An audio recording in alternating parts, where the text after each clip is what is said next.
You know how every personal finance guru tells you to pay off your debt as fast as possible, never waste money on convenience, and track every single dollar like your life depends on it? That if you just follow the right money rules, wealth will magically appear? Yeah. I broke almost all of those rules, and it made me richer. Here's the thing nobody talks about. Some of the habits that look irresponsible from the outside, the ones your financially responsible friend would side eye you for, are the exact habits that quietly compound wealth in the background. Not because they're reckless, but because they remove the friction that keeps most people financially stuck. And there's actually research to back this up.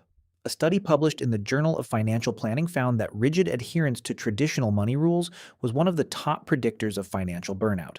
The kind that leads to people abandoning their money plans entirely, meaning the good habits were actually setting people up to fail.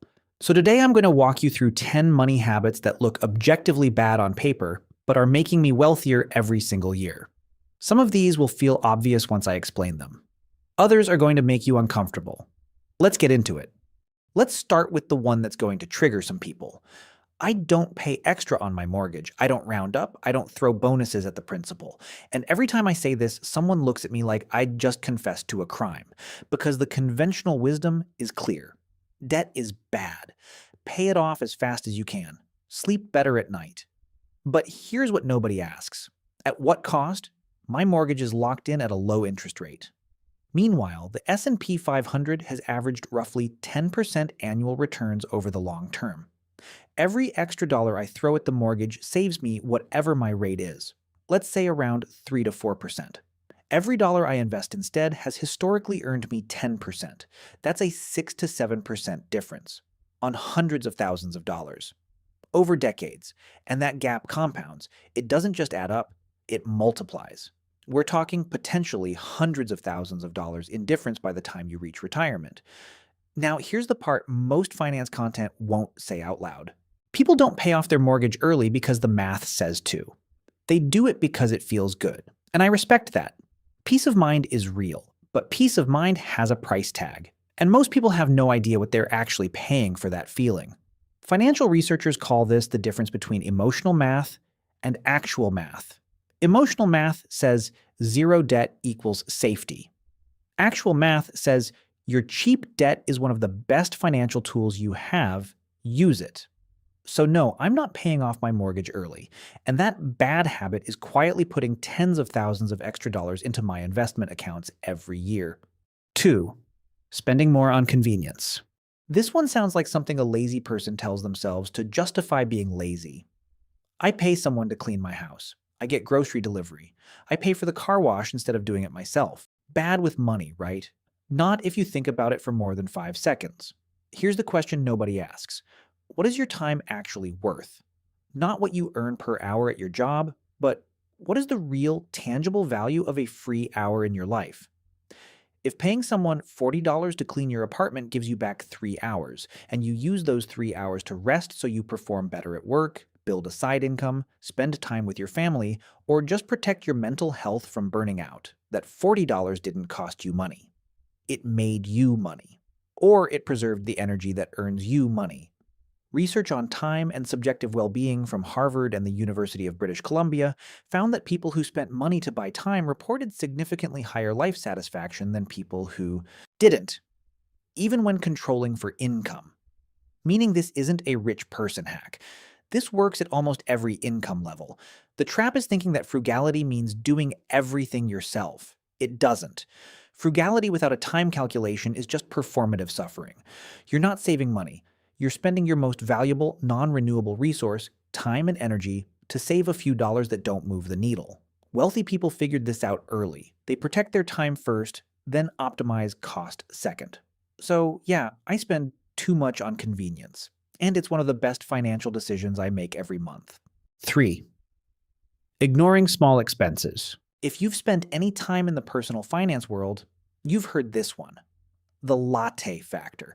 The idea that your $5 daily coffee is the reason you're not wealthy. That if you just cut out these tiny daily indulgences and invested the money instead, you'd retire a millionaire. And yeah, the math technically works if you ignore every other variable in human life. Here's the problem. Obsessing over $5 purchases gives your brain the illusion of financial control while the actual wealth-killing decisions go completely unexamined. Your car lease that's $200 more per month than it needs to be. Your insurance you haven't shopped in 4 years. The $15,000 salary raise you never negotiated because it felt uncomfortable. Those are the decisions that move your net worth by thousands, not the coffee. Research on attention and decision-making shows that cognitive bandwidth is finite. Every minute you spend agonizing over whether to buy a latte is a minute you're not spending on the financial moves that actually matter. It's like rearranging deck chairs on a ship while ignoring the engine. And here's the psychological damage nobody talks about. When you train yourself to feel guilty about every small purchase, you create a scarcity mindset that bleeds into everything. You feel broke even when you're not. You start resenting the process of managing money, and eventually you snap, and the backlash spending is way worse than whatever you were trying to save. So I don't track my coffee purchases. I don't feel guilty about a $12 lunch. Instead, I put that mental energy into the 3 or 4 big financial decisions each year that actually determine whether my net worth goes up or down. And that careless approach has built more wealth than any spreadsheet tracking my lattes ever did. 4. Buying before I need it. Conventional wisdom says don't spend money until you absolutely have to. Wait until you need the thing. Don't buy courses until you're ready to take them. Don't invest in tools until you've outgrown what you have. Be responsible. And it sounds logical.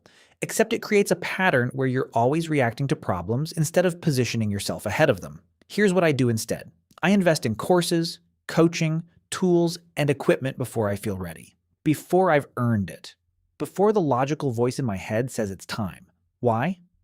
Because spending money on growth creates something psychologists call commitment escalation, but in a positive direction. When you've paid for the course, you take it seriously. When you've bought the equipment, you use it. When you've invested in the coach, you show up differently. Money on the line changes behavior. It creates accountability that willpower alone can't, and there's a hidden cost to waiting that nobody calculates, the cost of delay. The income you didn't earn because you waited 6 months to learn the skill. The opportunity that passed because you didn't have the right tool. The growth that didn't happen because you were being responsible with your money instead of strategic. The reframe is simple. Spending money on your own growth isn't an expense. It's an investment with a return. And the earlier you make that investment, the longer the return has to compound. So yeah, I buy things before I need them. And more often than not, that early bet on myself pays off far more than the money I spent. 5. Not budgeting down to the last cent. Let me be clear. I'm not anti-budgeting. I know where my money goes, but I do not sit down and allocate every single dollar to a category. I don't track whether I spent $47 or $52 on groceries last Tuesday. And according to most personal finance advice, that makes me financially irresponsible. But here's what actually happens when people try to budget every dollar. They do it for about 3 weeks. They feel like accountants running their own lives. The guilt of going $8 over in the dining out category eats at them. And by February, the spreadsheet is abandoned and they're back to spending blind. Except now, they also feel like failures. Research on financial behavior from the University of Cambridge found that overly rigid budgeting systems have high abandonment rates precisely because they demand too many daily decisions. And each of those micro-decisions drains the same willpower you need for everything else in your life. Here's what I do instead. I automate my savings and investments first. That money leaves my account before I ever see it. Then I set guardrails on a few big categories: housing, transport, food, and everything else. I spend it without guilt, because the important money is already handled. It's already saved. It's already invested. What's left is mine to live on.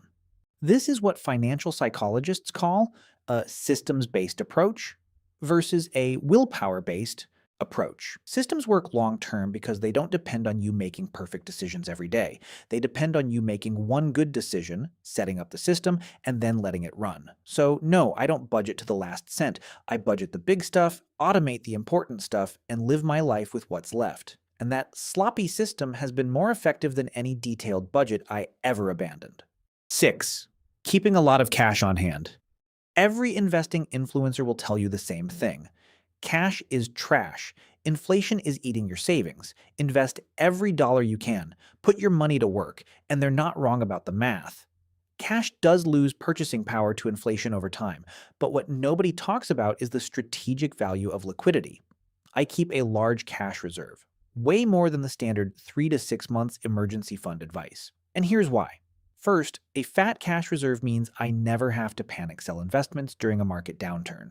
When the market drops 30% and everyone is scrambling, I'm not forced to sell at the worst possible time to cover an unexpected expense. I've watched people wipe out years of investment gains because they had to liquidate during a dip to pay for a car repair or a medical bill. That's not just unlucky, that's a structural failure in their financial plan. Second, cash is optionality. It's the ability to move fast when an opportunity shows up, a business opportunity, and the investment at a discount, a real estate deal that needs quick closing. The people who can write a check immediately aren't wealthier because they're smarter, they're wealthier because they had the cash to act when others couldn't. And third, and this is the one nobody talks about, cash reserves change how you make decisions. When you know you're financially safe for 6 to 12 months, regardless of what happens, you negotiate differently. You walk away from bad deals, you don't take jobs or clients out of desperation, you make decisions from a position of strength instead of fear. Research on financial stress and decision-making shows that financial insecurity literally impairs cognitive function. Your brain under money stress makes worse decisions across the board. Not just about money, about everything. Cash reserves remove that stress. And the quality of your decisions improves dramatically. So yes, some of my money is losing to inflation in a savings account.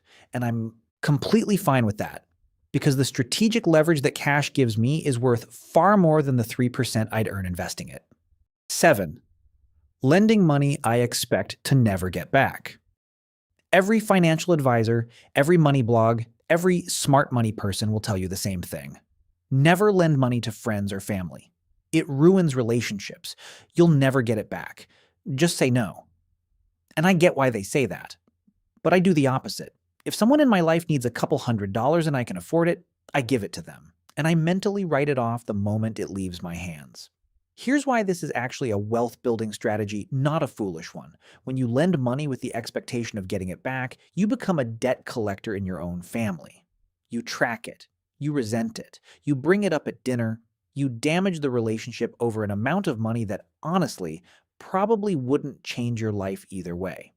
But when you treat it as a gift, when you give freely without strings, something different happens.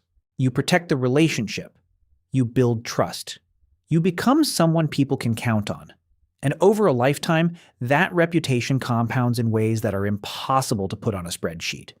Because here's the uncomfortable truth about wealth. Your network is your net worth. Not in the cheesy LinkedIn way, in the literal, practical way. The opportunities that changed my financial life didn't come from job boards. They came from people who trusted me, respected me, and thought of me when something good came along. And some of those people were people I'd helped when they needed it. Now, I'm not saying be a doormat. I'm not saying let people take advantage of you. There's a difference between generously helping someone in a tough spot and enabling someone who constantly asks for money without trying to improve their situation. Use judgment. But the habit of treating small loans as gifts, of protecting relationships over protecting a few $100s, has paid me back in trust, opportunities, and peace of mind many times over. The money I lost was some of the best money I ever spent. 8. Paying full price for quality. This one sounds like the opposite of being smart with money. Why would you pay full price when you could find it cheaper? Wait for a sale. Use a coupon. Buy the budget version. And for a lot of purchases, yeah, the cheap version is fine. But for the things you use every single day, the things that directly affect your quality of life, your productivity, and your health, buying cheap is the most expensive thing you can do. There's a concept economists call the cost per use principle. A $200 pair of boots that lasts 8 years costs you $25 per year. A $40 pair that falls apart every 12 months costs you $40 per year. The expensive boots aren't just better, they're literally cheaper over time. You just have to be willing to pay the higher upfront cost. This applies across the board. Your mattress, you spend a third of your life on it. Your work setup, you spend 8 hours a day using it. Your shoes, your coat, your cookware, the things you interact with every single day, repeatedly, for years. Research on consumer behavior shows that people systematically underestimate the long-term cost of cheap, frequently replaced items and overestimate the cost of expensive, durable ones. Your brain anchors on the price tag, not the total cost of ownership. The habit isn't spending more, the habit is spending once.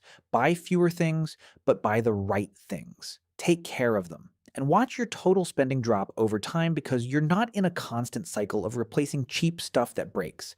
I pay full price for quality, and over the long run, it saved me thousands. 9. Saying no to social events. Here's the one that makes you look antisocial. Turning down dinners, skipping the group trip, not going to the birthday bar crawl, it looks like you're cheap. It looks like you don't care about your friends. And in a culture that equates social spending with social connection, saying no feels like you're opting out of life. But let's be honest about what most social spending actually is. It's not networking. It's not building deep relationships. It's obligation with a price tag, the dinner you didn't want to attend, the trip you couldn't comfortably afford, the drinks you said yes to out of guilt, not genuine desire. None of that is connection. That's people-pleasing funded by your credit card. Research on social spending and satisfaction found something interesting. People who were selective about which social events they attended reported higher quality relationships than people who said yes to everything. Not more relationships, better ones. Because when you actually want to be there, you show up differently. You're present. You're engaged. You're not sitting there calculating how much this dinner is costing you or stressed about the bill. And here's the financial reality most people won't admit. Social spending is one of the hardest categories to control because it comes wrapped in emotional pressure. Nobody guilt trips you into buying a new TV. But people absolutely guilt trip you into the $80 brunch, the $300 concert, the $2,000 group vacation. And saying no triggers social anxiety that makes it easier to just say yes and deal with the financial consequences later. The habit is this: be intentional about where you show up. Say yes to the things that genuinely matter to you and add to your life. Say no, without guilt, to everything else. Your real friends will understand. And the people who judge you for it were probably draining more than your wallet anyway. Selective presence is more powerful than constant availability, and protecting your money is also protecting your energy for the relationships that actually matter. 10. Living below my means, even when income grows. Here's the final one, and it's the one that ties everything together. When most people get a raise, a promotion, a new income stream, the lifestyle upgrades immediately. New apartment, new car, new wardrobe, new restaurants. The income went up 30%, and so did the spending, which means the actual wealth-building gap, the difference between what comes in and what goes out, stayed exactly the same. This is what behavioral economists call lifestyle creep. And it's the single biggest reason why high-income earners still live paycheck to paycheck.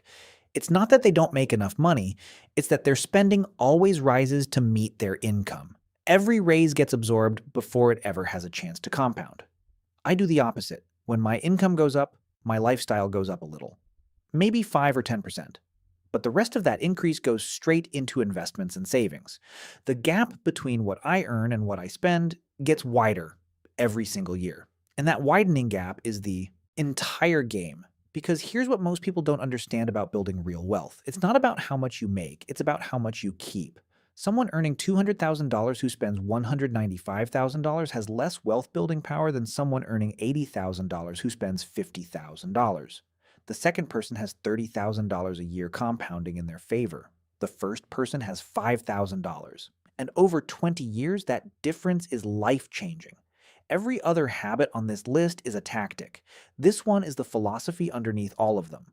Not paying off the mortgage early, that's maximizing the gap. Ignoring small expenses, that's protecting your mental energy so you focus on the gap. Saying no to social events, that's preventing the gap from shrinking. It all comes back to this. The people who look rich usually aren't. The people who are rich usually don't look like it. And the reason is simple. They fell in love with the gap, not the upgrade. So there they are, 10 money habits that look wrong on paper, but are quietly building wealth in the background. Not paying off cheap debt, spending on convenience, ignoring small expenses, investing in yourself early, ditching the rigid budget, keeping cash on hand, giving generously, paying for quality, being selective with your time, and above all, protecting the gap between what you earn and what you spend. None of these habits are exciting. None of them will get you likes on social media, and none of them feel like the smart money advice you've been taught your whole life. But that's exactly why they work, because the habits that build wealth don't look impressive. They look boring. And boring is where your money grows. If this changed how you think about your own money habits, hit that like button. And if you want more content that goes against the conventional financial wisdom, subscribe to My Wealth Logic, because there's a lot more where this came from. I'll see you in the next one.